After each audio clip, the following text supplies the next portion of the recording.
اللہ الرحمن الرحیم۔ السلام علیکم ورحمۃ اللہ وبرکاتہ۔ لبیک ٹی وی سے رب نواز لودھرا ایک نئی ویڈیو کے ساتھ آپ کی خدمت میں حاضر ہے۔ ہم امید کرتے ہیں کہ آپ جہاں بھی ہوں گے بخیر و عافیت ہوں گے۔ اگر آپ ہمارے چینل پر نئے ہیں تو ہمارے چینل کو سبسکرائب کر لیں تاکہ ہماری ہر نئی آنے والی ویڈیو آپ تک پہنچ سکے۔ آج کی ہماری ویڈیو کا موضوع ہے ٹیریان وائٹ، عمران خان کے خلاف پرانا کیس کیا نئی مشکل کھڑی کر سکتا ہے؟ اسلام آباد ہائی کورٹ نے سابق وزیر اعظم عمران خان کی طرف سے ٹیریان وائٹ کی مبینہ ولدیت کاغذات نامزدگی میں ظاہر نہ کرنے پر ان کے خلاف نااہلی سے متعلق درخواست کی سماعت میں عمران خان کو 27 جنوری تک عبوری جواب جمع کروانے کا حکم دیا ہے۔ یاد رہے کہ فی الحال اسلام آباد ہائی کورٹ اس ضمن میں درخواست ہونے والی ایک درخواست کے قابل سماعت ہونے یا نہ ہونے کا لگ بھگ گزشتہ 5 ماہ سے جائزہ لے رہی ہے۔ جمعرات کے روز ہونے والی سماعت کے دوران عدالت نے عمران خان کے وکیل سلمان اکرم راجہ کو مخاطب کرتے ہوئے کہا کہ وہ اپنے موکل عمران خان کی جانب سے جمع کروائے گئے عبوری جواب کی کاپی درخواست گزار کو بھی دیں۔ اس کیس کی گزشتہ روز ہونے والی سماعت کے دوران ایک اور پیش رفت یہ بھی سامنے آئی کہ پاکستان کے سابق attorney general Salman Aslam but پہلی مرتبہ درخواست گزار کے وکیل کے طور پر عدالت میں پیش ہوئے۔ یاد رہے کہ سلمان اسلم بٹ سابق وزیر اعظم میاں محمد نواز شریف کے دور میں اٹارنی جنرل تھے، جبکہ ماضی میں وہ شریف فیملی کے ٹیکس سے متعلق مقدمات کی پیروی بھی مختلف عدالتوں میں کرتے رہے ہیں۔ جمعرات کو اس سماعت کے دوران عمران خان کے وکیل نے عدالت کو بتایا کہ اسلام آباد ہائی کورٹ کے رجسٹرار آفس کی طرف سے اعتراض اٹھایا گیا تھا کہ عمران خان کی جانب سے جمع کروائے گئے ابتدائی جواب میں انگوٹھے کے نشان نہیں ہیں۔ عمران خان کے وکیل نے عدالت سے استدعا کی کہ ان کے موکل کے انگوٹھے کا نشان لینے کے لیے 2 ہفتے دیے جائیں، کیونکہ ان کے بقول عمران خان کی آج کل طبیعت ٹھیک نہیں ہے۔ عمران خان کے وکیل کی اس بات پر چیف جسٹس اسلام آباد ہائی کورٹ نے مسکراتے ہوئے ریمارکس دیے کہ آج کل کے دور میں انگوٹھوں کا نشان لینا کون سا مسئلہ ہے۔ چیف جسٹس اسلام آباد ہائی کورٹ نے کہا کہ آج کل تو ملک کے ہر حصے میں موبائل سم حاصل کرنے والی دکانوں پر بائیو میٹرک بآسانی ہو جاتی ہے اور بائیو میٹرک مشین سے ایک رسید نکلتی ہے جسے درخواست کے ساتھ لگا دیں۔ چیف جسٹس نے عمران خان کے وکیل کو مخاطب کرتے ہوئے کہا کہ وہ خود اور ان کا موکل اتنے بااثر ہیں کہ وہ بائیو میٹرک کی مشین گھر پر بھی لے جا سکتے ہیں۔ دوران سماعت سلمان اکرم راجہ کا کہنا تھا کہ ٹیریان وائٹ کے معاملے پر الیکشن کمیشن فیصلہ دے چکا ہے، اس لیے وہ اس درخواست کے قابل سماعت نہ ہونے پر دلائل دیں گے۔ انہوں نے کہا کہ ان کے موکل نہ تو اس وقت رکن قومی اسمبلی ہیں اور نہ ہی ان کے پاس کوئی سرکاری عہدہ ہے، اس لیے یہ درخواست قابل سماعت ہی نہیں ہے۔ اس پر درخواست گزار ساجد محمود کے وکیل کا کہنا تھا کہ اگرچہ عمران خان رکن اسمبلی نہیں ہیں لیکن ایک سیاسی جماعت کے سربراہ تو ہیں۔ عمران خان کے وکیل کا کہنا تھا کہ ان کے موکل اس بارے میں بیان دینا چاہتے ہیں اور یہ عبوری بیان ہوگا۔ عدالت نے سلمان اکرم راجہ کی اس درخواست کو منظور کرتے ہوئے عمران خان کو 27 جنوری سے پہلے جواب جمع کروانے کا حکم دیا اور عدالت نے یہ بھی حکم دیا کہ اس عبوری بیان کی کاپی درخواست گزار ساجد محمود کے وکیل کو بھی دے دی جائے۔ عمران خان کے وکیل کا کہنا تھا کہ ابھی تو وہ اس کے درخواست کے قابل سماعت ہونے کے بارے میں دلائل دیں گے، جس پر چیف جسٹس عامر فاروق کا کہنا تھا کہ یہ آپ پر ہے کہ آپ اس درخواست کے قابل سماعت ہونے یا نہ ہونے کے بارے میں دلائل دیتے ہیں اور یا پھر اس درخواست کے مندرجات کو سامنے رکھتے ہوئے اس پر دلائل دیں، کیونکہ عدالت کسی کو بھی مجبور نہیں کر سکتی۔ یاد رہے کہ اس درخواست میں درخواست گزار کا موقف ہے کہ چونکہ عمران خان نے اپنی مبینہ بیٹی کو کاغذات نامزدگی میں ظاہر نہیں کیا، اس لیے وہ صادق اور امین نہیں رہے، اس لیے انہیں آئین کے آرٹیکل 62(1)(f) کے تحت نااہل کیا جائے۔ آئین کے اس آرٹیکل کے تحت کسی بھی رکن پارلیمان کی نااہلی عمر بھر کے لیے ہوتی ہے۔ درخواست گزار نے اپنی درخواست میں ایک امریکی عدالت کی رولنگ کا حوالہ بھی دیا ہے، جس میں کہا گیا ہے کہ عمران خان ٹیریان وائٹ کے حقیقی والد ہیں۔ یاد رہے کہ ماضی میں اسلام آباد ہائی کورٹ کا 2 رکنی بنچ عمران خان کے خلاف ایسی ایک درخواست کو مسترد کر چکا ہے۔ اس وقت کے چیف جسٹس اطہر من اللہ نے یہ موقف اپنایا تھا کہ اس پٹیشن کو سنتے ہوئے اس بچی کے حقوق متاثر ہوں گے، کیونکہ ایسی درخواست کی سماعت کے دوران بہت سے اسلامی نکات سامنے آئیں گے جو کہ میڈیا پر رپورٹ ہوں گے، اور اس سے مذکورہ بچی کے حقوق متاثر ہونے کا اندیشہ ہے۔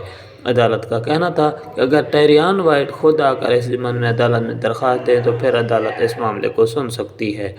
قانونی ماہر اور پاکستان بار کونسل کے سابق وائس چیئرمین امجد شاہ کا کہنا ہے کہ عدالت کی طرف سے گزشتہ چند ماہ کے دوران اس درخواست کو جلد از جلد سماعت کے لیے مقرر کرنا اس بات کی نشاندہی کر رہا ہے کہ اسلام آباد ہائی کورٹ اس معاملے کو جلد نمٹانا چاہتی ہے۔ امجد شاہ کا کہنا تھا کہ ان کی نظر میں عمران خان کے لیے اس درخواست کی بحث آئندہ آنے والے دنوں میں مزید مشکلات پیدا ہوں گی۔ عدالتی سماعتوں کے بیچ یہ سوال بھی اٹھایا جا رہا ہے کہ ملک کی موجودہ سیاسی صورتحال اور عمران خان کی حکومت مخالف مہم کے عروج پر اس معاملے کو ازسر نو کیوں اٹھایا جا رہا ہے۔ سپریم کورٹ کے سینئر وکیل عابد ساقی کا کہنا ہے کہ اس کیس میں بظاہر قانونی پیچیدگیاں کم اور سیاسی پیچیدگیاں زیادہ ہیں۔ انہوں نے الزام عائد کیا کہ بس بدقسمتی سے سیاسی مقاصد قانون کی آڑ میں حاصل کیے جانے کی کوششیں ہو رہی ہیں۔ عابد ساقی کا کہنا تھا کہ عمومی طور پر ایسی باتیں عدالتوں میں نہیں آنی چاہیے اور نہ ہی عدالتوں کو ذاتی معاملات میں پڑھنا چاہیے، کیونکہ اس قسم کی درخواستوں کو سماعت کے لیے مقرر کرنا خود عدالتوں کے لیے بھی نیک نامی لے کر نہیں آتا۔ صحافی اور تجزیہ نگار مظفر عباس کا کہنا ہے کہ ملک میں جاری سیاسی تنوع میں ہو سکتا ہے کہ عمران خان اس معاملے میں نااہل ہو جائیں، لیکن انہیں سیاسی طور پر ختم نہیں کیا جا سکتا۔ انہوں نے کہا کہ انتظامی اور عدالتی فیصلوں سے تو ہو سکتا ہے کہ اس کا کوئی سیاسی فائدہ اٹھایا جائے، لیکن عمران خان کے حمایتی اس فیصلے کو کبھی تسلیم نہیں کریں گے۔ مظہر عباس کا کہنا تھا کہ جس طرح سابق وزیر اعظم میاں نواز شریف کو نااہل کیا گیا، لیکن اس فیصلے کو پاکستان مسلم لیگ نواز کے حمایتیوں نے آج تک تسلیم نہیں کیا۔ انہوں نے کہا کہ سن 50 کی دہائی میں بھی سیاستدانوں کو نااہل قرار دیا گیا، لیکن ایسے سیاستدانوں کو عوام کے ذہنوں سے نہیں نکالا جا سکتا۔ انہوں نے کہا کہ پاکستان میں عدلیہ کا کردار بھی متنازع رہا ہے اور اب یہ تمام تر ذمہ داری پارلیمنٹ پر ہے کہ وہ اس بارے میں قانون سازی کرے یا کوئی ایسا طریقہ کار وضع کرے جس پر عمل درآمد کرتے ہوئے سیاستدان ایک دوسرے کی مخالفت اور سیاسی مفاد حاصل کرنے کے لیے عدالتوں یا کسی اور ادارے کی طرف رخ نہ کرے۔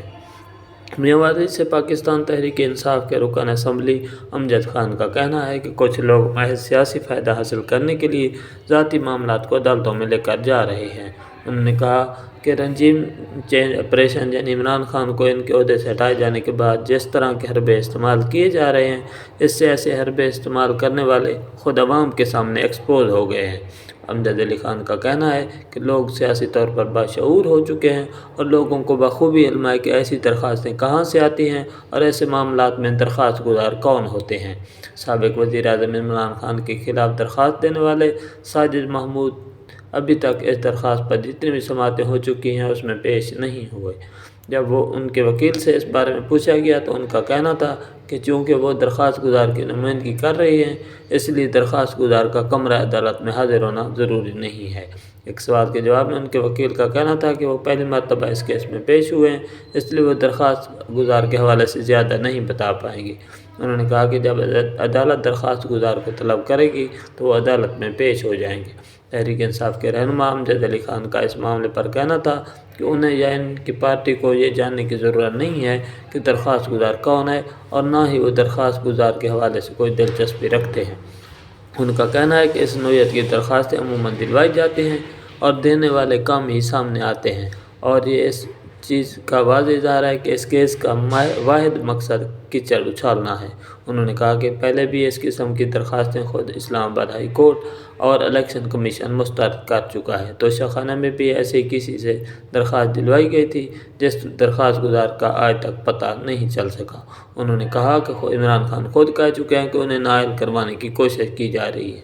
حکمران اتحاد میں شامل پاکستان مسلم لیگ نواز کے رکن چودھری بشیر ورک کا کہنا ہے کہ یہ بدقسمتی کی بات ہے کہ عمران خان ٹریان کو اپنی بیٹی تسلیم نہیں کر رہے۔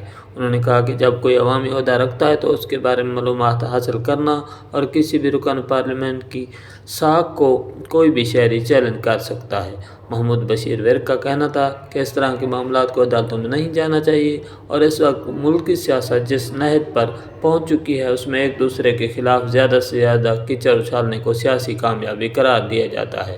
جب ان سے پوچھا گیا کہ سابق وزیر اعظم میاں نواز شریف کے دور میں اٹارنی جنرل کے عہدے پر رہنے والے سلمان اکرم بٹ درخواست گزار کی طرف سے پیش ہو رہے ہیں تو ان کا کہنا تھا کہ بطور وکیل کسی پر پابندی تو نہیں لگائی جا سکتی کہ فلاں بندے کی وکالت کر سکتے ہیں اور فلاں کی وکالت نہیں کر سکتے۔